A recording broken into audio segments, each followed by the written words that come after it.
Yeah, the ones that make a great impression are the ones that really help me. So I've partnered with a few different drug companies, some device companies. I also have a supply chain background, which I didn't mention before, but I worked in a lot of work with the OR and different departments, lab and radiology, did a lot of contracting on that. So the reps that made an impression on me are the ones that always add some value to what I'm trying to do. They try to align with what I'm doing, try to help the hospital, help our patients.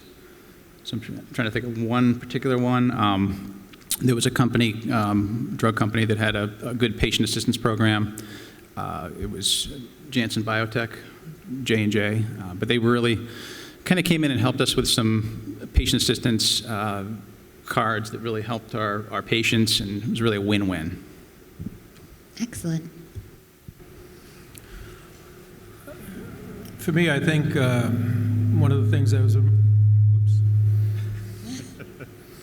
is kind of like along the same line as Brian, is willing to work with us and try to understand what our needs are, as opposed to trying to impose on us what they're trying to sell.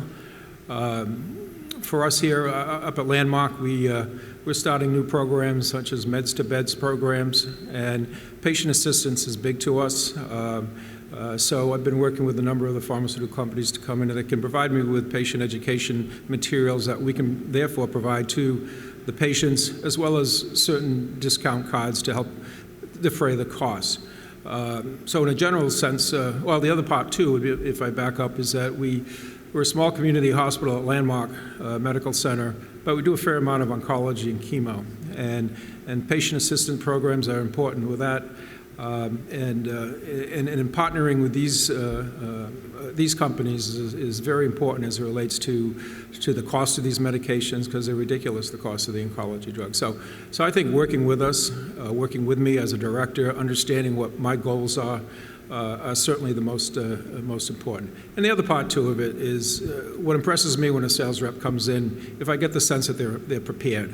I've had some recent reps that come in to see me in the last month, and when I ask them what I would consider ABC kind of questions, they stumble, they fumble, oh, I got to get back to you. And to me, they were type of questions which should be, something they should be able to come up with right at that point. So I want a rep that's prepared. And the other thing too is that I enjoy seeing reps. I want reps to come see me. So I enjoy that one-to-one, face-to-face interaction. I would agree with what is said before. An example was we got a call from Amgen out in Thousand Oaks, California, to look at some new opportunities for some of the bio pieces that they're working on, and they wanted to know if we could do some measures for them. And the interesting piece that I typically don't answer a lot of those calls, quite honestly, is that we try to stay in the middle, so we're not trying to advocate for one organization or not, but they clearly understood our mission. They had been on our website, they looked at every press release we had, they knew us, they knew me personally. I don't know how they knew that, but they did. And they knew where I was. They figured out how to make a connection through other people and said, hey, this guy's a good guy. You know, okay, I know you, I played soccer with you in college, okay, I'll take the call. And ultimately, we flew out to Thousand Oaks and spent 3 days on a strategy session on how to do it. So I would say the personalization is very important to me. We get a lot of things, a lot of shiny objects out there to look at as from a business development standpoint. So it really has to be personalized. Making a personal connection is always the best. You take calls from your friends. You typically don't take cold calls.